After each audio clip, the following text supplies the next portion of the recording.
Hello everyone, welcome to my channel. मैं हूं प्रज्ञा और आज के वीडियो लेक्चर में हम जो है क्लास 9th हिस्ट्री का chapter 1 the dawn of modern culture in Europe and India, इसके एक्सरसाइजेस का फर्स्ट पार्ट देखेंगे। तो काफ़ी सारे क्वेश्चंस मुझे मिले जो चैप्टर के बीच में भी थे और हमारा एक्सरसाइज का एक पर्टिकुलर सेक्शन भी है। चैप्टर भी काफ़ी लंबा है, तो हम जो चैप्टर के जो एक्सरसाइजेस है उसको भी हम 2 पार्ट में डिस्कस करेंगे।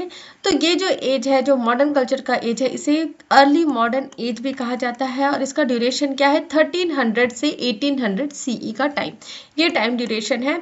चैप्टर को थरली हमने डिस्कस कर लिया है और चैप्टर का जो वीडियो है वो आपको प्लेलिस्ट में मिल जाएगा या फिर आप जो वीडियो है उसके डिस्क्रिप्शन में भी देख सकते हैं। तो एक्सरसाइजेस से हम स्टार्ट करेंगे। तो पेज 96 में कुछ क्वेश्चन आंसर्स नहीं थे, लेकिन कुछ ऐसे टर्म्स दिए गए थे जिसका आंसर आपको पता करना था, तो उसको हम पहले देख लेंगे। The country that rule India before 1947, तो कंट्री जो इंडिया को 1947 से पहले रूल करती थी, जिससे हम आज़ाद हुए, जिसके उपलक्ष्य में हम आज़ादी का दिन मनाते हैं, इंडिपेंडेंस डे मनाते हैं। तो 1947 से पहले कौन सी कंट्री है जो हमारे कंट्री को रूल कर रही थी, तो वो है इंग्लैंड, यूनाइटेड किंगडम। ठीक है, इंग्लैंड जो कि है यूनाइटेड किंगडम में, यूके में। तो ब्रिटिश, वहाँ के लोगों को ब्रिटिश कहा जाता है, ब्रिटिशर्स कहा जाता है। तो ब्रिटिशर्स जो है, इंग्लैंड के जो लोग हैं, वो हमारी कंट्री को रूल करते थे। नेक्स्ट है the country whose capital is Paris, तो कौन सा कंट्री है जिसका कैपिटल पेरिस है, तो फ्रांस। नेक्स्ट है country with an ancient civilisation where famous philosophers like Socrates and Plato live, तो यहाँ पे कौन से जो है कौन सी जगह है जहाँ से ये फिलोसोफर्स बिलोंग करते हैं, तो वो कहाँ से बिलोंग करते हैं, Greece. Next, a country that is surrounded on 3 side by Mediterranean sea, तो तीनों साइड से मेडिटेरियन सी से घिरा हुआ कौन सा कंट्री है, इटली। जैसे कि इंडिया 3 तरफ से समुद्र से घिरा हुआ है, तीनों तरफ से समुद्र से घिरा हुआ है, तो इसको क्या कहा जाता है, ये वाला जो पार्ट है हमारे कंट्री का, उसको इंडियन पेनिनसुला कहा जाता है। तो वैसे ही इटली भी जो है वो तीनों साइड से मेडिटेरियन सी से घिरा हुआ है, इसलिए इसको पेनिनसुला कहा जाता है। तो Italy is a peninsula surrounded by Mediterranean sea on 3 sides. Next, a developed country in Central Europe whose capital is Berlin. तो बर्लिन किसका कैपिटल है, Germany. Next, a huge country in eastern Europe whose capital is Moscow, तो बहुत बड़ी country है eastern Europe में जिसका capital है मॉस्को। मॉस्को किसका कैपिटल है, Russia. Next, if we travel by land from India to Paris, which are the countries we will cross, तो अगर हम इंडिया से पेरिस जा रहे हैं और हम लैंड से ट्रैवल कर रहे हैं, हम प्लेन से या वाटरवे से ट्रैवल नहीं कर रहे हैं, हम किससे, सिर्फ और सिर्फ जमीन के रास्ते जा रहे हैं, तो कौन सी कंट्रीज को क्रॉस करके हमको इंडिया से पेरिस जाना होगा। तो एक टिपिकल रूट है, बहुत सारे रूट्स हो सकते हैं। अगर हम लैंड रूट अपनाते हैं तो एक पॉसिबल रूट यहाँ पे हमने डिस्क्राइब किया है। तो इंडिया से हम पाकिस्तान जाएंगे, पाकिस्तान से Iran, Turkey, Bulgaria, Siberia, Serbia, Hungary, Austria, Germany, फिर फ्रांस। तो यहाँ से हमको ऐसे करते हुए जाना है और फ्रांस का कैपिटल क्या है, पेरिस। तो exact route can vary slightly based on the chosen path, तो आप जैसा पाथ चूज करेंगे उसके बेसिस पे अपन हम जो है इंडिया से फ्रांस पहुंच सकते हैं। Next is if you want to go to England by sea, trace the route, अगर आप इंग्लैंड जाना चाहते हैं, इंडिया से यूनाइटेड किंगडम जाना चाहते हैं, तो आप कौन से सी रूट को लेते हुए जाएंगे, तो इंडिया से हम अरेबियन सी से जाते हुए गल्फ ऑफ एडेन जाएंगे, फिर रेड सी जाएंगे, फिर सुएज कनाल, मेडिटेरियन सी जाएंगे, फिर स्ट्रेट ऑफ गिब्राल्टर और उसके बाद अटलांटिक ओशन, इंग्लिश चैनल, उसके बाद इंग्लैंड। तो थोड़ा सा टिपिकल, थोड़ा सा टफ टाइप का रूट रहेगा अगर हम जाएंगे बाय सी रूट से। तो ये सब नाम हमने कॉमनली नहीं सुने हुए होते हैं।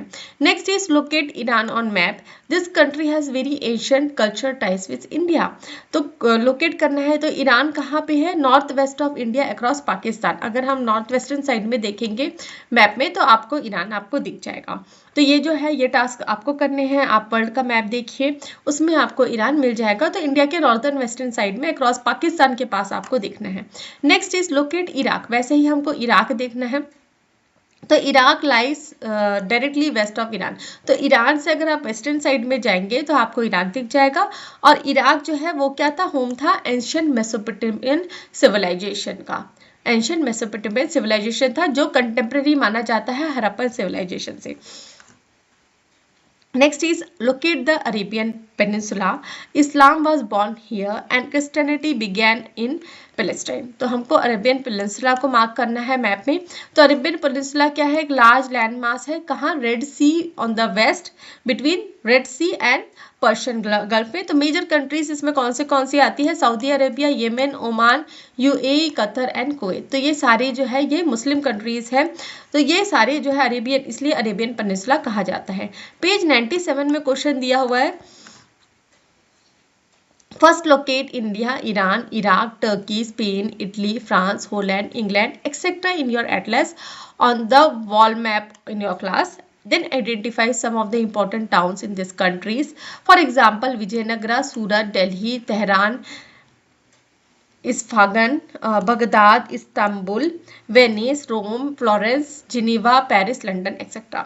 तो आपको एक पर्टिकुलर देखिए मैप अगर आप देख के चलेंगे तो आपके माइंड में पूरी पिक्चर रहेगी कि मैप पे कहाँ पे कौन सी कंट्रीज है। तो मैप अपने साथ ज़रूर रखिए जब भी आप हिस्ट्री, ज्योग्राफी, सोशल साइंस पढ़ रहे हैं, मतलब मैप आपके पास होना चाहिए। मैप का एक क्लियर पिक्चर होना चाहिए। मैंने पहले भी ज्योग्राफी के चैप्टर्स एक्सप्लेन करते वक्त कहा है, अगर आपके माइंड में मैप अच्छे से नहीं, क्लियर पिक्चर नहीं रहेगा तो आपको समझ में चीज़ें नहीं आएंगी। तो इसलिए हम स्टार्ट करेंगे आंसर। तो India is in south Asia. तो इंडिया कहाँ पे है? साउथ एशिया में है। ईरान हमने अभी देखा तो मिडिल ईस्ट है, वेस्ट टू पाकिस्तान। अगर पाकिस्तान वाले एरिया से वेस्टर्न साइड में देखेंगे तो आपको ईरान मिल जाएगा। ईरान से और हम वेस्ट में देखेंगे तो Iraq is also middle west to Iran. तो वेस्टर्न साइड जो है ईरान के हमको इराक दिख जाएगा। Turkey is cross road of map of Europe and Asia. Europe और एशिया के बीचों में देखेगा आपको। स्पेन सदर्न यूरोप में है ऑन लेब्रेनियन पेनिनसुला। इटली जो है वो सदर्न यूरोप में है, शेप लाइक अ बूट। और इसका शेप कैसे है? एक जूते की तरह, एक बूट की तरह है। नेक्स्ट है फ्रांस जो है वो वेस्टर्न यूरोप में है, north west of Italy. Holland और the Netherlands is in north western Europe. England जो है वो पार्ट है यूनाइटेड किंगडम का, located on the island of Great Britain. Then you can identify key cities in this countries. तो key cities जो है इन countries में, सबसे पहले इंडिया में है दिल्ली, सूरत और विजयनगर। ईरान में है तेहरान और इस्फहान। नेक्स्ट इराक में है बगदाद। टर्की में है इस्तांबुल।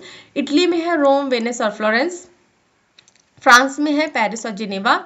इंग्लैंड में है लंदन। और स्पेन में various countries like Madrid and Barcelona. तो ये सारी कंट्रीज में ये सारी सिटीज आते हैं। नेक्स्ट पेज नंबर 98 में क्वेश्चंस है, what kind of goods and idea do you think were exchange during 14th century. अगर हम 14th सेंचुरी की बात करें तो कौन से गुड्स मतलब सामान जो एक लोगों से दूसरे लोगों तक एक्सचेंज होते थे, और कौन सी आइडियाज़ है जो एक्सचेंज होने स्टार्ट हुए थे।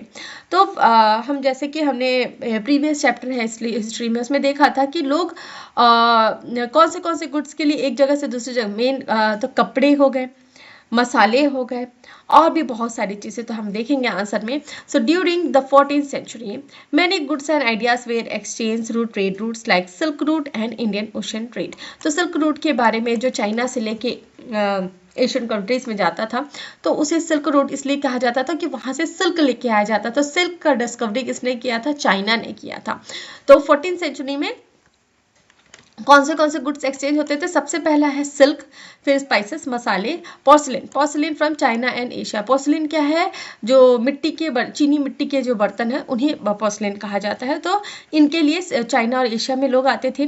गोल्ड, सिल्वर और प्रेशियस स्टोन है वो अफ्रीका और इंडिया से ले जाया जाता था। टेक्सटाइल्स हो गए, कारपेट्स हो गया, ग्लासवेयर हो गया, ये यूरोप और मिडल ईस्ट से। फूड आइटम्स हो गया जैसे कि ड्राई फ्रूट्स हो गया, राइस, व्हीट और टी, ये सारे गुड्स जो है एक कंट्री से दूसरे कंट्री में एक्सचेंज हुआ करते थे। नेक्स्ट आइडियाज कौन से एक्सचेंज हुआ करते थे? तो सबसे पहला तो आता है रिलीजियस बिलीफ, जैसे इस्लाम हो गया, क्रिश्चियनिटी हो गया, बुद्धिज्म हो गया। अगर आप देखें तो आज की डेट में क्रिश्चियनिटी हर जगह है। इस्लाम भी जो मुगल्स हैं वो हमारी कंट्री में लेके आए, तो इससे हमारी कंट्री में भी मुस्लिम कम्युनिटीज़ है। बुद्धिज्म इंडिया से स्टार्ट होके कई कंट्रीज में कंट्रीज में फैला हुआ है। वैसे ही साइंटिफिक और मैथमेटिकल नॉलेज एक्सचेंज होने लग गए, जिसमें इंक्लूड था use of compass tree. Compass क्या होता है? जो डायरेक्शन देखने के लिए एक डिवाइस यूज़ किया जाता है, उसे कंपास कहा जाता है। और कैसे बढ़िया तरीके से, बेहतर तरीके से शिप बिल्डिंग टेक्निक्स, ये सारी चीज़ें होने लग गई, एक्सचेंज होने लग गई। उसके बाद मेडिकल नॉलेज हो गया। मेडिकल नॉलेज जैसे कि एस्ट्रोनॉमी और न्यू इन्वेंशंस हो गए, जैसे कि गन पाउडर वगैरह जो है, जो चाइना में इन्वेंट हो रहा था, वो दूसरी जगह में आने लग गया। तो बहुत सारी चीज़ें यहाँ पे भी एक्सचेंज होने लग गई। तो मेडिकल नॉलेज तो हुआ, फिर एस्ट्रोनॉमी हो गया, फिर उसके बाद न्यू इन्वेंशंस हो गया।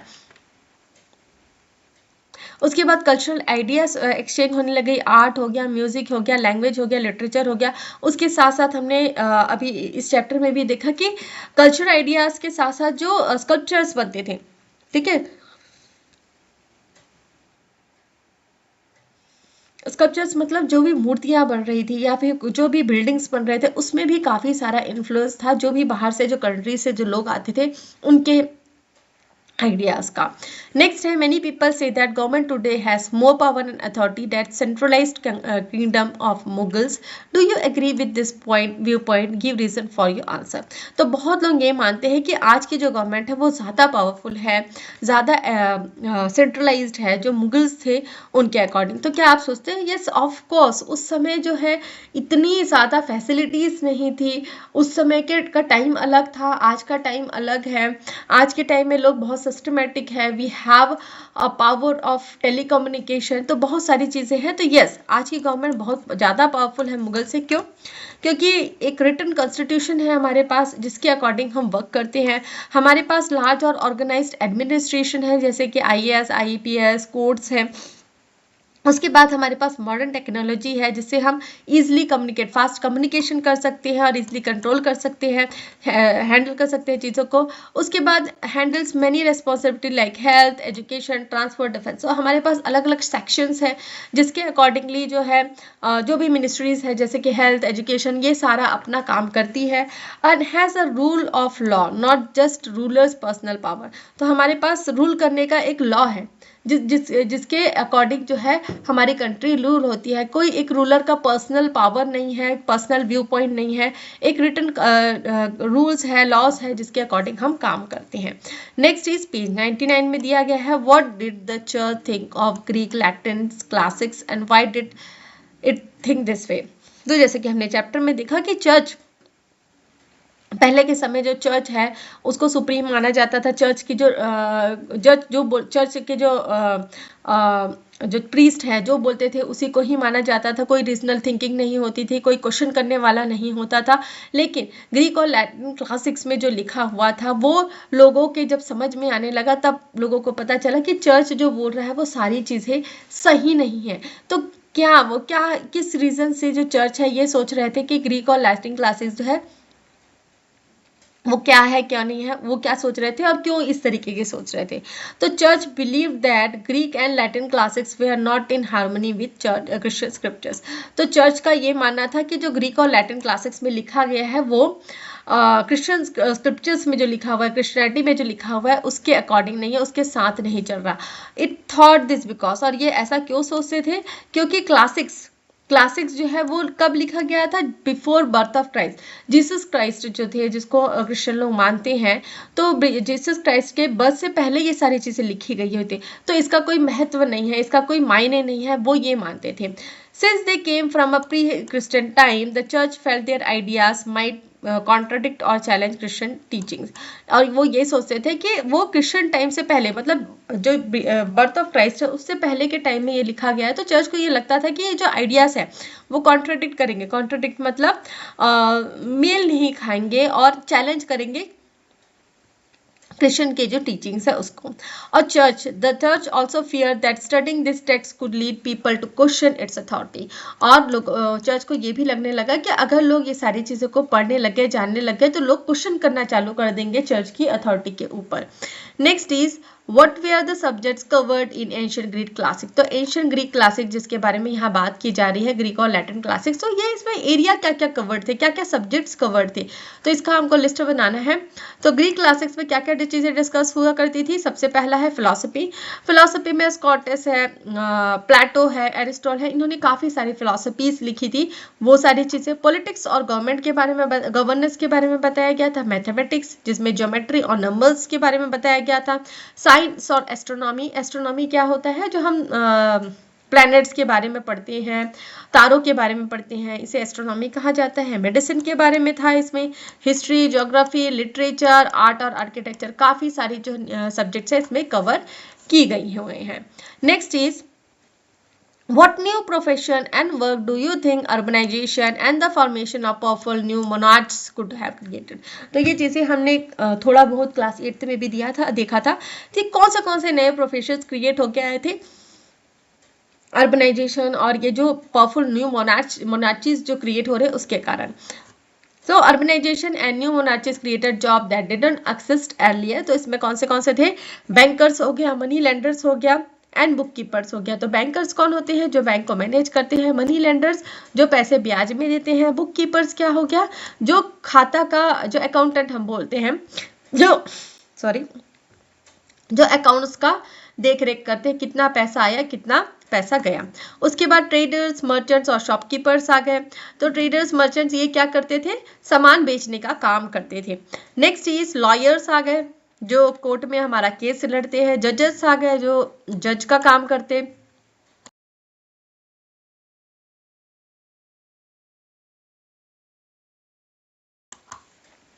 उसके साथ साथ रॉयल एडमिनिस्ट्रेटर्स आ गए, आर्किटेक्ट्स आ गए, इंजीनियर्स आ गए और बिल्डर्स आ गए।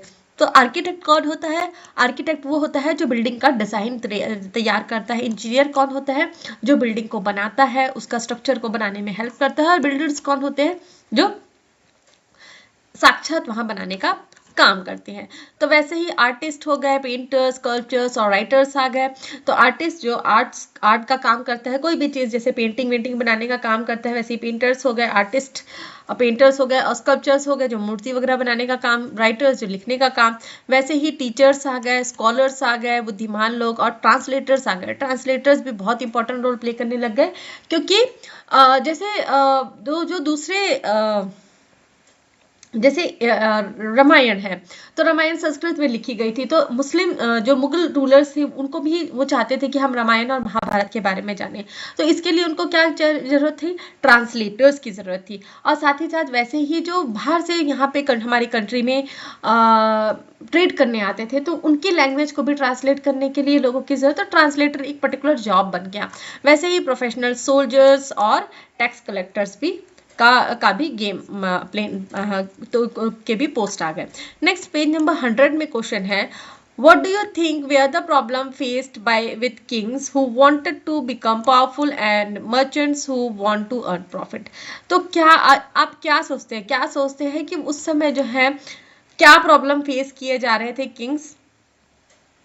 किंग्स के लिए, जो चाहते थे कि वो बहुत ज्यादा पावरफुल बन जाए, ठीक है, और मर्चेंट्स जो ज्यादा प्रॉफिट अर्न करना। तो people face many difficulties because, तो लोगों को इतनी सारी दिक्कतें क्यों हो रही थी। तो powerful king increase tax to maintain big armies and places, तो पैलेसेस। तो पावरफुल किंग्स जो है, तो पावरफुल किंग्स जो है वो क्या करते थे, टैक्सेस इंक्रीज करते थे, ताकि वो अपनी बड़ी बड़ी आर्मीज और पैलेसेस को मेंटेन कर सके। Common people had to do heavy labour for building forts and roads. तो जो कॉमन पीपल है उनको बहुत ज़्यादा मेहनत करनी पड़ती थी बड़े बड़े किलों को बनाने के लिए, रोड्स को बनाने के लिए। तो Wars between kingdom called destruction, loss of crops and insecurity. तो जब लड़ाइयाँ होती थी दो किंगडम के बीच में, उसके कारण जो बहुत ज़्यादा नुकसान होता था, क्रॉप्स का नुकसान होता था, डिस्ट्रक्शन होता था, तबाही मस्ती थी, और लोग इनसिक्योर रहते थे।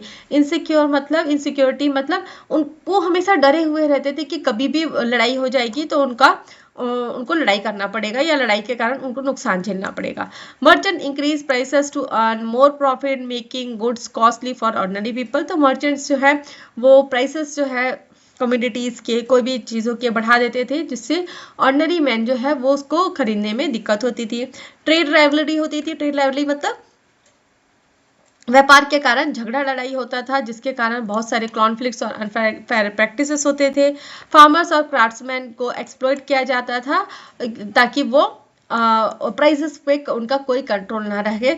मतलब फार्मर्स और क्राफ्ट्समैन अपनी मर्जी से कोई चीज़ अपनी मर्जी से प्राइस फिक्स करके ना बेच पाए, जो भी प्राइस गवर्नमेंट फिक्स करे उसमें ही वो बेचे। नेक्स्ट है पेज 101 में questions, make a list of the most prominent features of humanism. तो हम लिस्ट बनाना है हमको जो प्रोमिनेंट फीचर्स है ह्यूमनिज्म के। तो ह्यूमनिज्म किस पे डील करता है? ह्यूमन की क्वालिटीज के ऊपर। तो क्या क्या प्रोमिनेंट फीचर्स है ह्यूमनिज्म के? तो focus on human being rather than religion. तो ह्यूमनिज्म जो है वो ह्यूमन बीइंग्स पे फोकस करता है, किसी धर्म पे नहीं, धर्म में नहीं। तो important of reason learning and questioning. तो ह्यूमनिज्म किस पे फोकस करता है? रीजन पे, लर्निंग में और क्वेश्चनिंग में। Interest in ancient Greek and Roman culture. तो इनका इंटरेस्ट जो है ह्यूमनिज्म का इंटरेस्ट किस में है? ग्रीक और रोमन कल्चर में। एम्फेसिस किसको दिया गया है? इंडिविजुअल टैलेंट और अचीवमेंट्स में। Promotion of education, art and scientific thinking. ये सारी जो है आज की डेट में हम जो HAR बोलते हैं ह्यूमनिज्म, इस पे फोकस करता है, ये सारे पॉइंट्स पे फोकस करता है। Next is who is considered the originator of humanist movement, what is his main concern. तो पेट्रैक, ठीक है, जैसे कि हमने चैप्टर में देखा, पेट्रैक को कंसिडर किया जाता है ह्यूमनिस्ट मूवमेंट का ओरिजिनेटर। और इसका मेन कंसर्न क्या था इनका? कि रिवाइव करें जो क्लासिकल लर्निंग है उसको हम रिवाइव करें, उसको हम रिफ्रेश करें, मोरल वैल्यूज को इंक्रीज करें, लोगों को एनकरेज करें ताकि वो सोच समझ के अपने माइंड को चलाएं। मीन्स हम चर्च जो बोल रहा है उसको हमको ब्लाइंडली एक्सेप्ट नहीं करना, हमको भी सोचना है क्या वो चीज़ें सही हैं, हमको रीजनली रीज़न दे के सोचना है कि हाँ चर्च बोल रहा है वो सही है कि नहीं। अगर कोई भी चीज़, तो रैशनल थिंकिंग बहुत ज़रूरी है, हमको ब्लाइंडली फॉलो नहीं करना है चर्च को। Next is what was the subject of Machiavelli's book. तो मैचिविलीज का बुक का कौन सा सब्जेक्ट था? तो इनकी जो फेमस बुक है द प्रिंस, इसमें एक्सप्लेन किया गया है how ruler should gain and maintain power even using harsh method if necessary. तो इस बुक में उन्होंने एक्सप्लेन किया है कि कैसे एक रूलर्स है वो अपना पावर को गेन करने के लिए, मेंटेन करने के लिए गलत तरीके, हार्श मेथड मतलब बहुत ही क्रूर तरीके अपनाता है। Next is how did the invention of printing press help to spread humanism. तो प्रिंटिंग प्रेस के आने के बाद से जो ह्यूमनिज्म का कॉन्सेप्ट है वो कैसे फैला?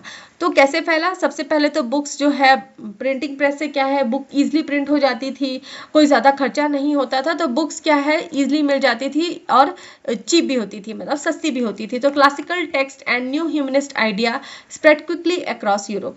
तो जो ये क्लासिकल टेक्स्ट है, जो ग्रीक क्लासिक और जो लैटिन क्लासिक्स के जो टेक्स्ट है और जो ह्यूमनिस्ट आइडियाज़ है वो यूरोप में तेजी से फैल गया।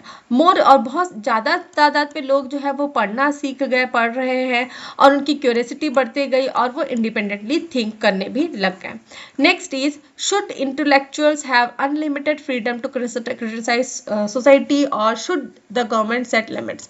तो क्या एक इंटेलेक्ट मतलब एक किसी पर्टिकुलर पर्सन को पूरी आज़ादी रहनी चाहिए कि वो सोसाइटी को कैसे भी क्रिटिसाइज कर सके, या फिर गवर्नमेंट को लिमिट करना चाहिए? तो intellect should have freedom to question and express idea because it helps society progress, but there should be reasonable limits so that speech doesn't create violence, hatred or harm to others. So freedom is necessary but with responsibility.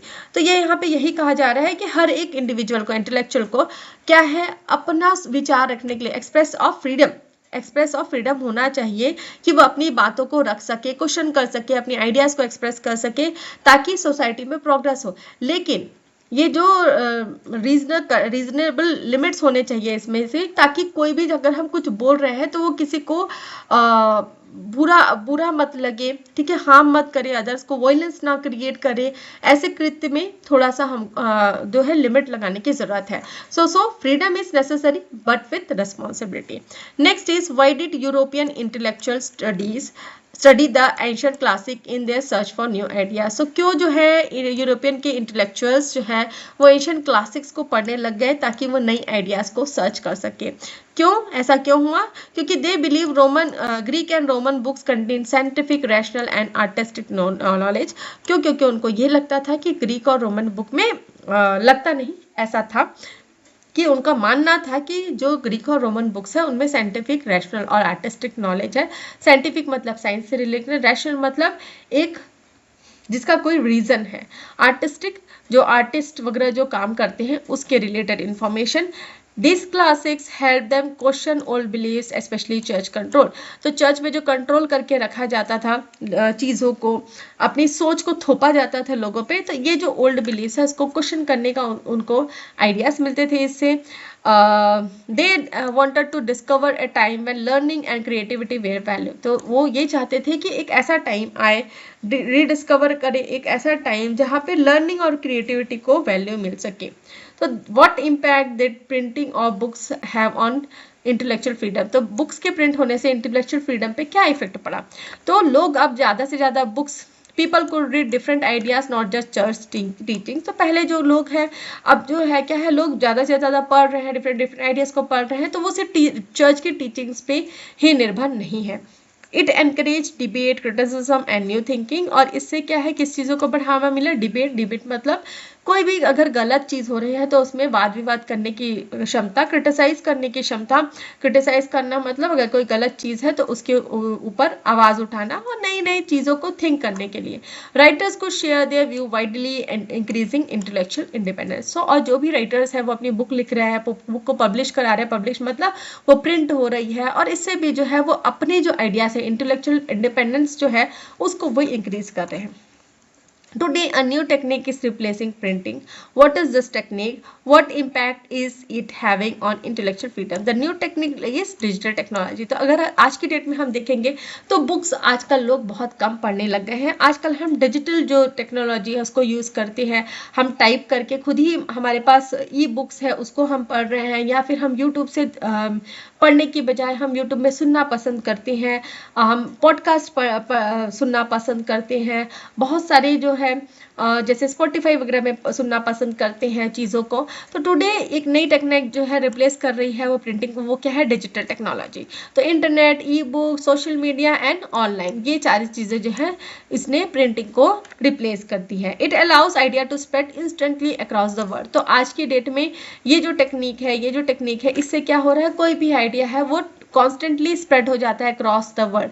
जैसे कि आपने सुना ही होगा, video viral हो गई, तो अगर कोई भी इशू है अगर आप डालेंगे सोशल मीडिया पे, अगर हाँ उसमें दम है तो वो तुरंत वायरल हो जाता है, एक दूसरे से को लोग शेयर करने लग जाते हैं। तो इससे क्या है, आइडिया जो है वो इंस्टेंटली मतलब तुरंत ही पूरे विश्व में फैल जाती है। People can express opinion freely, increasing intellectual freedom, but it can also spread miss information if wrongly use. तो लोग इसको यूज कर रहे हैं अपनी ओपिनियंस को फ्रीली एक्सप्रेस करने के लिए, और इंटेलेक्चुअल फ्रीडम है उसको इंक्रीज करने के लिए। इंटेलेक्चुअल फ्रीडम क्या होती है? अपना जो भी सोच है, ये विचार है, उसको आपको बोलना, ठीक है, अपने विचारों को आगे रखना। लेकिन इसका मिसयूज भी क्या है कि अगर हम इस टेक्नोलॉजी का गलत यूज़ किया जाए तो गलत जो इन्फॉर्मेशन है वो भी बहुत तेज़ी से फैल जाती है। तो यहाँ पे हमने काफ़ी सारे क्वेश्चंस देखे। तो अब पेज 104 से हम नेक्स्ट वीडियो लेक्चर में देखेंगे। तो मैं आशा करती हूँ कि इतना आपको समझ में आया है। नेक्स्ट वीडियो लेक्चर में हम बाकी के क्वेश्चंस देखेंगे। तो मैं आशा करती हूँ कि आपको वीडियो लेक्चर समझ में आया। वीडियो लेक्चर समझ में आया तो वीडियो को लाइक शेयर करें, कमेंट करके बताएं कि वीडियो कैसा लगा। और अगर आपको मेरे चैनल के वीडियोस पसंद आते हैं तो चैनल को सब्सक्राइब कर लीजिए, बेल नोटिफिकेशन को भी ऑन कर लीजिए, ताकि जब भी मैं नए वीडियोस डालूँ तो आपको नोटिफिकेशन मिल सके। Thanks for watching.